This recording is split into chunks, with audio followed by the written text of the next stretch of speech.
Hello, everybody. Welcome to TikTok's Everyday Philosophies, where we discuss philosophical concepts in easy to digest way and always relevant to our everyday lives.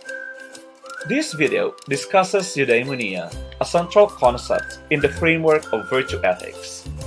Eudaimonia is a Greek word and is often translated either as happiness or flourishing. If we come to think of it, someone who truly flourishes is happy, and happiness is that which makes us flourish. This is Carla, a young college student taking up law. She thinks this profession can lead her to her goals of defending innocent people and at the same time earn her a good paying career.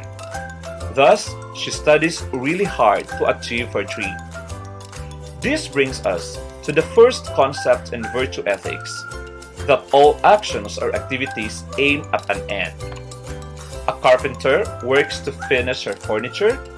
A jeepney driver aims to bring his passengers to their destination safely. All these are ends of action. According to Aristotle, goals or aims can be of two types: an end in itself or a derived goal. Carla wants to be a lawyer to defend people and have a good paying job. And with a good paying job, she can pursue further studies. And after studies, she can aim at other things again. Hence, her ends are not yet ends in themselves. Our philosopher for today, Aristotle, wants to know what is our ultimate aim.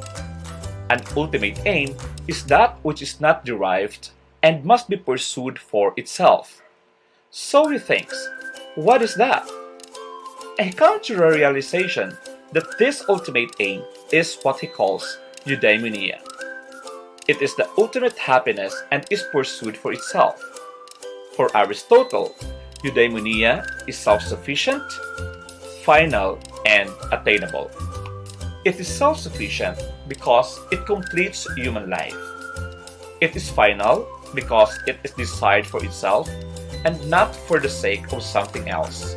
And lastly, it is attainable because it can be achieved through practical knowledge. Now, for Aristotle, eudaimonia is not something abstract. You don't conceptualize it. Eudaimonia is an activity of the soul in accordance with virtue. It is not a concept, but a goal to be achieved through action. Hence, happiness is achieved by small but constant efforts to be virtuous. It is achieved by constant practice. Because happiness comes from virtue, and virtue is achieved by habituation, the journey to happiness involves patient and constant small acts of goodness. Meet Vaughan, the courageous soldier. Vaughan is not born with virtued courage.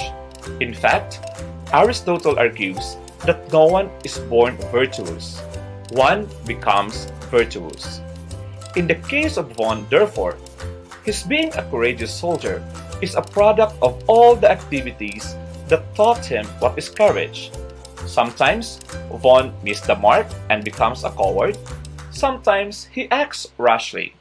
But through these instances, Vaughan develops the knowledge how to hit the right mark of the virtue of courage. The courageous soldier is a happy person because he is virtuous. Because virtue, which leads us to eudaimonia, is something that we develop, then it does not depend on economic status of a person. A well-off person may not develop virtue, but an economically challenged person may acquire it. Happiness is not something you are born with. You work for it, you achieve it. In the same manner, a philosopher can give a lecture on virtue but may live a life full of vices.